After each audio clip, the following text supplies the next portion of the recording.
Welcome to the International School of Gemology's demonstration on magnetism in gemstones. This concept was first presented to me by Bear Williams, and it's something that I think shows a lot of promise as far as the ability to separate certain gemstones and be able to identify certain gemstones. Certainly this is a very rough demonstration of this, but I think if it was fine-tuned and some better minds than mine got into it, I think it might be interesting to see what came up with this. We have just a styrofoam bowl that I've actually covered in a black plastic so we could see the demonstration better. And this is just a piece of styrofoam that I have cut for the purpose. And we have an industrial grade magnet. And what we're going to do is see if we can find magnetic gemstones. Gemstones that will be attracted to the magnet. And according to the concept is, the stronger the attraction, that can be actually measured and be able to identify the stone. We'll start with a peridot. This little peridot, of course, peridot has a lot of iron in it because it's one of the basic building blocks of a peridot crystal. And peridot having iron, when we put our magnet down to it, it is attracted.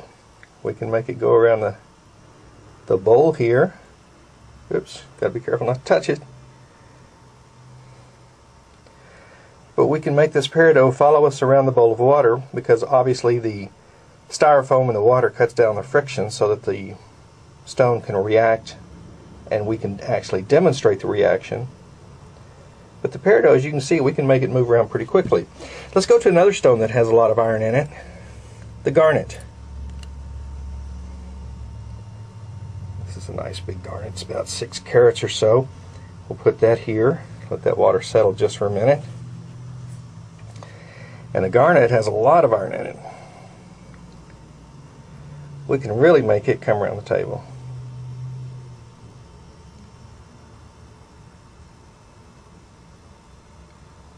And of course, if we could measure the strength of the attraction to the magnet, we could actually identify the garnet based on magnetism, just like we do refractive index or specific gravity.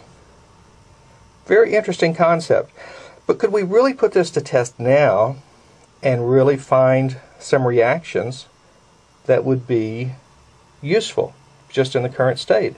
And I actually found that we can. Something very interesting.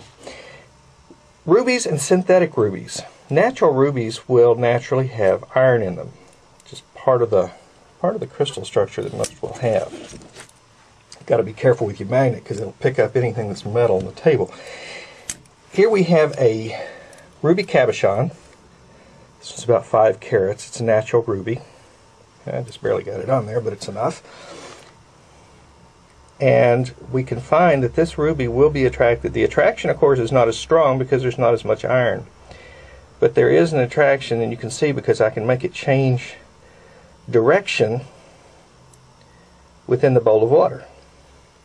So there is an attraction of the ruby to the magnet. And you can see here that I made it stop and turn around and go another direction. Got to be careful not to touch it. But I think that's a demonstration of this. And I do it this way so you can see that we are actually stopping it and making it go another direction to demonstrate that it is being attracted to the magnet. And that's your natural ruby. However, synthetic rubies don't have iron. They don't put iron in just for the fun of it. And as a result, you don't get any attraction to it. So in this case right here, just by this, we can actually demonstrate how we can identify natural from synthetic rubies by use of the magnet. So I thought that would be a fun demonstration and something that would give you pause for thought. Perhaps we're looking at a new type of gemological identification tool by use of the magnet. I appreciate you watching this. I had fun putting it together.